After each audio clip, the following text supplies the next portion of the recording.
Introduction: a ripple effect of smiles. I remember this one time, walking down a busy city street, feeling the weight of the world on my shoulders. The day felt gray even with the sun peeking through the clouds. Suddenly, I saw a young girl, maybe 7 or 8 years old, selling lemonade with her dad.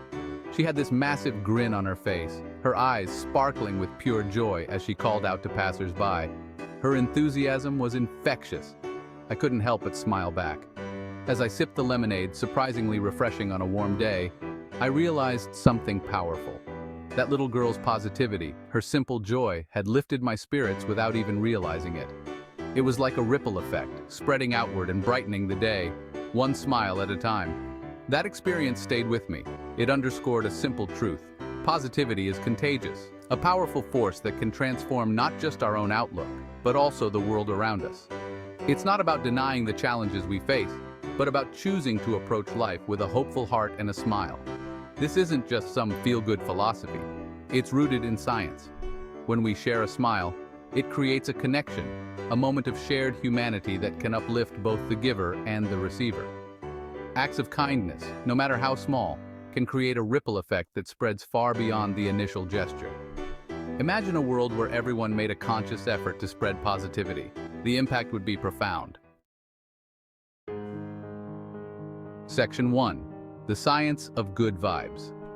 Scientists call this the happiness advantage. Essentially, when we're feeling positive, our brains perform better. We become more creative, resilient, and better at solving problems. We're also more likely to connect with others, build strong relationships, and contribute positively to our communities. It's a virtuous cycle.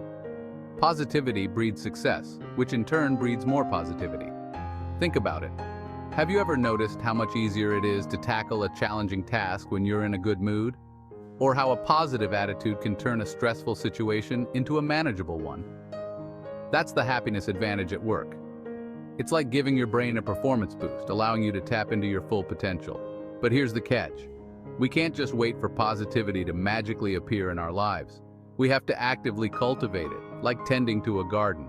Just as we nourish our bodies with healthy food and exercise, we need to nourish our minds with positive thoughts, emotions, and actions.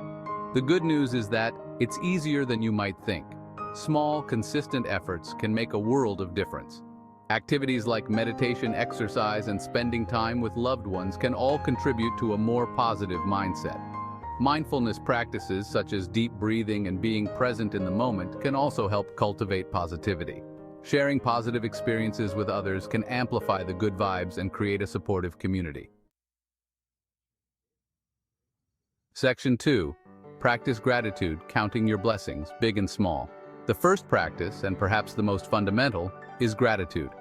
It's about shifting our focus from what we lack to what we have, appreciating the good in our lives no matter how small. It's about recognizing that even on the toughest days, there's always something to be thankful for. Start each day by thinking of 3 things you're grateful for. It could be something as simple as a warm cup of coffee, a sunny morning, or the love of your family and friends. Write them down in a gratitude journal, share them with a loved one, or simply reflect on them in your mind. The key is to make it a daily habit, training your brain to scan for the positive. I remember talking to a woman who had been through a particularly difficult time. She had lost her job, her marriage had fallen apart, and she was feeling lost and alone. I suggested she try practicing gratitude. At first, she was resistant. "What do I have to be grateful for?" she asked, but she agreed to give it a try. She started small, focusing on simple things like a roof over her head, food on her table, and the support of a few close friends. Gradually, she began to notice more and more things to be grateful for. She started appreciating the beauty of nature, the kindness of strangers, and the small joys that life had to offer. As she shifted her focus from what she had lost to what she still had, she felt a renewed sense of hope and strength. Sharing your gratitude stories with others can also inspire them to practice gratitude in their own lives. Imagine a community where everyone takes a moment each day to express gratitude. The collective positive energy would be immense.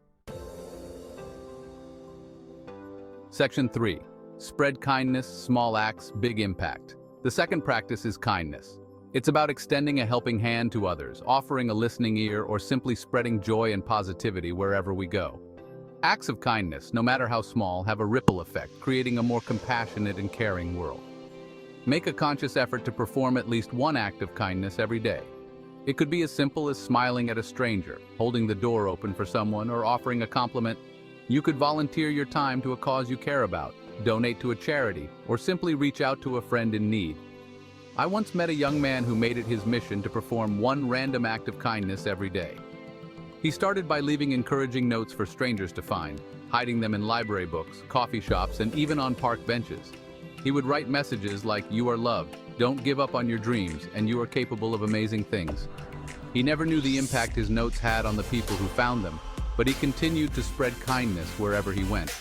One day he received an email from a woman who had found one of his notes at a time when she was feeling incredibly low. His words, she said, had given her the strength to keep going. That experience solidified his belief in the power of kindness, no matter how small. Sharing your acts of kindness with others can inspire them to do the same. Imagine a community where everyone makes a conscious effort to be kind. The collective impact would be transformative. Section 4. Cultivate optimism, seeing the silver lining.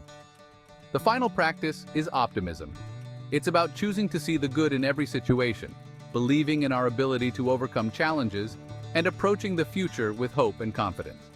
It's not about denying the negative, but about choosing to focus on the positive. When faced with a challenge, ask yourself, what's one good thing that could come from this? Or what can I learn from this experience? Train your brain to look for the silver lining even in the darkest of clouds. Surround yourself with positive people, read uplifting books and articles, and engage in activities that bring you joy. I remember working with a CEO who was facing a particularly challenging business decision. The stakes were high, and the pressure was on. He was tempted to give in to fear and doubt, but he knew he needed to approach the situation with a clear and optimistic mind. So, he took a step back and asked himself, what's the best possible outcome here? By focusing on the positive, he was able to shift his perspective and see opportunities where he had previously seen only obstacles. He made a bold decision that not only saved his company, but also led to even greater success in the long run. Sharing your stories of optimism can inspire others to adopt a positive outlook. Imagine a community where everyone approaches challenges with optimism. The collective resilience would be remarkable. Conclusion: catch the positivity bug. These three practices, gratitude, kindness, and optimism, are like muscles that need to be exercised regularly in order to grow stronger. The more you practice them, the more natural they will become, and the more you'll experience the transformative power of positivity in your life. Remember, positivity is contagious. When you choose to focus on the good, spread kindness, and approach life with optimism, you not only improve your own well-being, but also inspire those around you to do the same. You become a beacon of light, illuminating the world with your positive energy. So, catch the positivity bug. Embrace these practices. Make them a part of your daily routine.